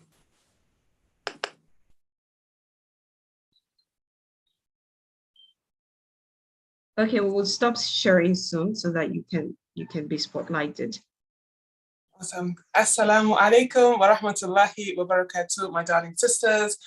Thank you so much to the Dare to Inspire team for another amazing edition of DTI. Alhamdulillah for his rahmah and being able to be consistent, subhanAllah, even with this convening. I had flashbacks today of the first two sessions that I attended live in Lagos, alhamdulillah, and I just pray that Allah subhanahu wa ta'ala continues to put his barakah into your efforts. This topic that we have discussed today, I think that it's a beautiful topic, and I think that I'm particularly excited that more and more we as Muslim women are coming together to talk about finance, to talk about financial resilience, to talk about financial literacy, and to start to take action together as a community around our wealth, around building wealth, around talking about money, because this is definitely something that people usually shy away from. Sisters usually shy away from, and I'm really excited to see that more and more conversations are happening. There's more and more interest, and sisters are beginning to take action to educate themselves and do the needful with regards to their financial health and their financial well-being. There have been amazing gems that have been shared today. Some of them are written down. One of them that really stuck out to me was, our faith drives our purpose. I think that that's just a beautiful statement that Sister Jennifer shared, and a great way for us to think about not just our journey as, maybe we're building wealth through our businesses, but also through our families, also through the role that we play as women in the society and in our families. And I think that can always cause a bit of a conflict when it comes to earning money, or how much should I, or what should I do, or this and that. But knowing that we as Muslim women, first and foremost, we have Islam as our guide. I think that that's absolutely beautiful, and that drives us, that drives our purpose. And even when it comes to this concept of risk and wealth, having that mindset that Allah subhanahu wa ta'ala is ar-Razaq and He is the provider, and having the contentment with the situation we are in while also making an effort towards where we want to be. I think that's a beautiful balance that we have as believers and we should take advantage of. Courage is a big one that came up for me, particularly the session where we learned about negotiating. It's not about what you deserve. It's about what you go out and you assert yourself. So having that courage, working through any fear or anxiety that you may have around your worth, around, I don't know how to do this, take a deep breath, work through the fear and go out and shoot your shot. I absolutely love that. Discipline. Absolutely important, sisters, when it comes to structuring our income. No matter how much you're earning, even if you feel like you're earning a small amount, even if you are, somebody who has maybe a contractual type of work or business where the money isn't regular, no matter how big, how small, how regular, how irregular, discipline is important because, building wealth is a habit. And you have to be able to, it's not whether you're making, 50K or $1 million naira. If you don't have that discipline, if you don't have the right habits, it doesn't matter. You're going to make the same mistake. So ensuring that you start from now, even from, you might be a student, your pocket money, whatever it is, starting small and building that discipline is absolutely important. Stripping it down, break it down, simplify it. So don't get, afraid about, oh, what's a budget? What's a this? What's a that? What's the baseline? It's a plan. Know what's coming in, know what's going out, have a plan, simplify it, get rid of the jargon and take action. Seek advice, take action. I love what Sister Toyin shared around, if you're ill, you go to a doctor. And so, if you want advice for your finances, seek professional help, inshallah. So, alhamdulillah, Rabbil Alameen, these are just some of the amazing gems that we have taken away from today. And I think that what I would love to just leave you all with is make sure that you continue to invest in your knowledge, but don't let it stop at the knowledge. Don't let it stop at coming to these sorts of convening. Take action.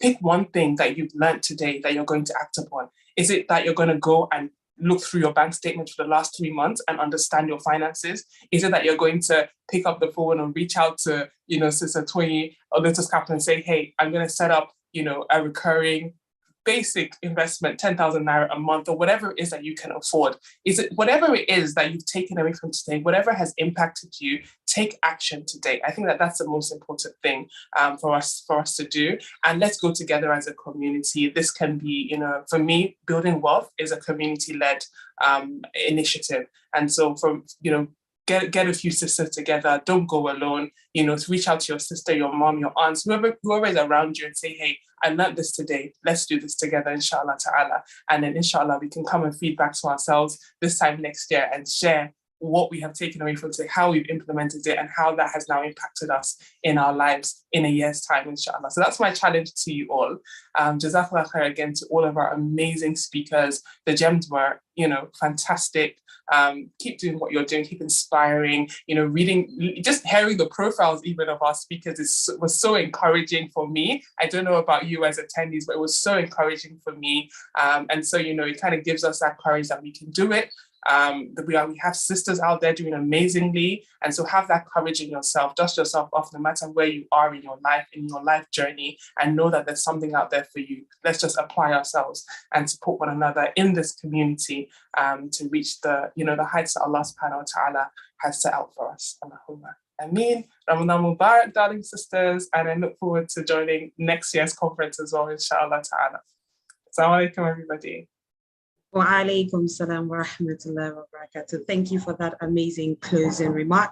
And that brings us to the end of Dare to Inspire 7.0. I hope you filled the polls that popped up on your screen.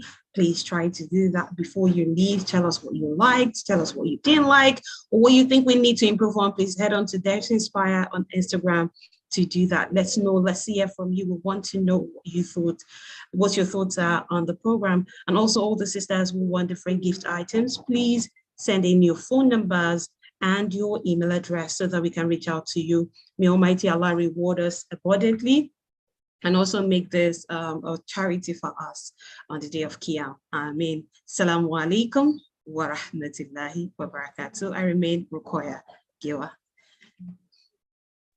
Alaikum salam wa rahmatullahi wa barakatuh. Thank you. Thank you. Thank you so much, Sister Okoya. Thank you so much for having me. Thank you so much for having me. Alhamdulillah, alhamdulillah. Jazakumullah khairan to everyone. Jazakumullah khairan to our beautiful speakers. Thank you very much. Alhamdulillah. May Almighty Allah reward you all abundantly. Well done for Sarah. the program. Thank you so much. Yes. Jazakumullah khairan. Darling. Yeah. Okay. Yeah, so good to see your faces. Oh. Alhamdulillah. Thank you so much. Jazakumullah khairan. Yeah.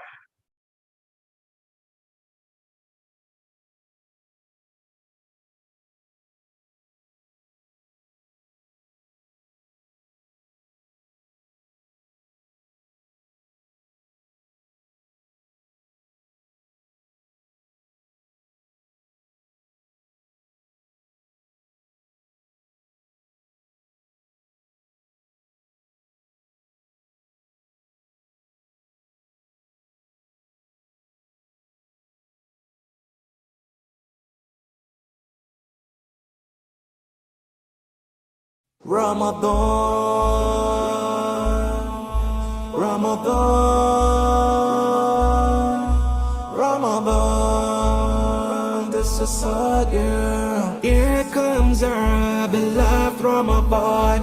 Here comes the month of advancement. Imagine with a special crescent of all months, it's the most prominent. Ramadan,